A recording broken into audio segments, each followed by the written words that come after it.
Selamat Tuhan, berjumpa bersama saya Evangelis Fernando Eskiel Ginting dalam channel ini. Senang rasanya bisa membagikan berkat Tuhan untuk kita sekalian. Di awal video kita boleh menyaksikan satu cuplikan yang dimana sebuah kegiatan yang kami laksanakan di hari Minggu kemarin bersama Flow Bamora dan juga Persekutuan Oikumene, di mana rekan-rekan hamba Tuhan bersama dengan semua masyarakat yang ada berasal dari NTT, di mana kami melaksanakan sebuah kegiatan di mana kita boleh berdoa bersama-sama dan mengumpulkan dana untuk mendukung NTT, yang dimana kita boleh ketahui yang dimana musibah bencana alam yang terjadi 2 minggu yang lalu, badai Seroja menerjang NTT, yang dimana merusakkan beberapa fasilitas tempat, bahkan kerugian yang terjadi, harta ternak dan berbagai macam hal harus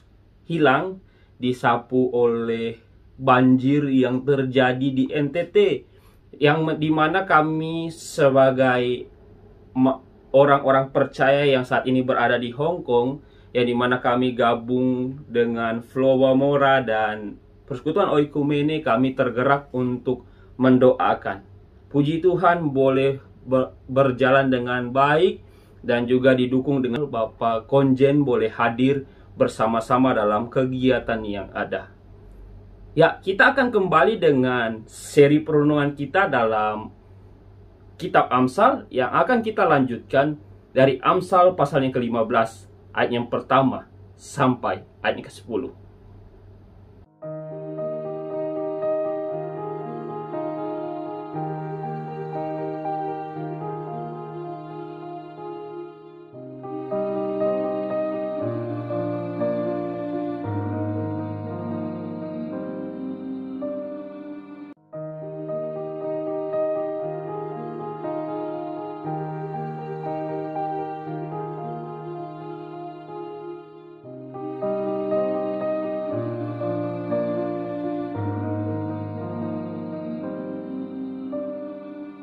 Salah satu hal yang penting dipelajari oleh para pengikut Kristus adalah bagaimana cara agar memiliki perkataan yang berhikmat dengan mengendalikan lidah, agar tidak mengucapkan kata-kata yang salah.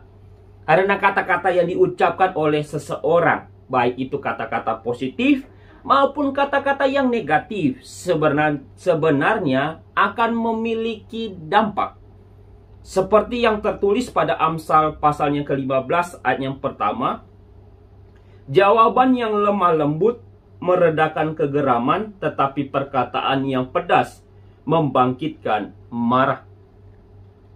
Contoh, ketika berhadapan dengan kemarahan, maka jawaban yang lemah lembut akan mendorong untuk rukun kembali dan berdamai. Sedangkan kata-kata yang keras atau kasar akan meningkatkan kemarahan dan permusuhan. Sebagai orang-orang percaya, kita mengetahui bahwa kata-kata kita memiliki kuasa dan pasti memiliki dampak yang luar biasa bagi dunia, karena kekuatan kata-kata yang kita ucapkan berasal daripada Tuhan itu sendiri. Seperti yang tertulis pada Amsal pasalnya yang ke-15 ayat yang keempat, lidah lembut adalah pohon kehidupan, tetapi lidah curang melukai hati.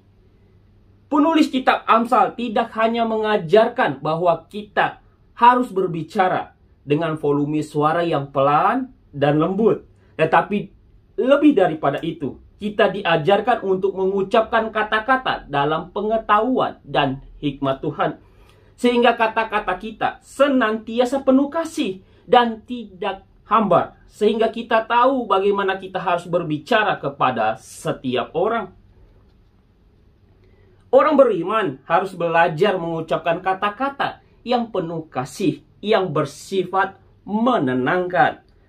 Melalui perenungan hari ini, kita sebagai anak-anak Tuhan disadarkan untuk bersedia menjadi orang-orang yang melatih diri dalam berkata-kata yang bijak, sesuai dengan kehendak Tuhan.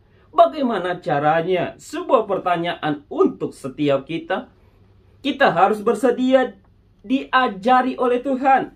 Kita harus melatih diri kita tidak hanya mendengarkan dan melakukan firman Tuhan, tetapi juga untuk memperkatakan firman itu di dalam hidup kita. Amsal pasalnya ke-15 ayat ke-9 tertulis bahwa jalan orang fasik adalah kekejian bagi Tuhan, tetapi siapa mengejar kebenaran dikasihinya. Marilah dengan bersemangat kita mau belajar dan mendapatkan hikmat dari Tuhan. Jangan seperti orang yang bebal yang menolak didikan Tuhan. Akibatnya semua perkataan orang bebal tidak akan mendatangkan berkat, dan semua yang dia lakukan adalah kebodohan. Banyak orang bebal yang menggunakan mulutnya untuk mengucapkan kata-kata yang melemahkan, menyakiti, dan menghancurkan perasaan dan kehidupan orang lain. Karena itu, melalui perenungan di hari ini, hendaklah kita mau untuk menggunakan mulut kita secara bijak, sehingga kata-kata kita dapat membangun, menguatkan, dan menenangkan bagi orang lain. Amin perenungan firman Tuhan kita di hari ini. Sampai berjumpa dalam perenungan firman Tuhan selanjutnya. Kiranya Tuhan Yesus memberkati kita sekalian. Shalom.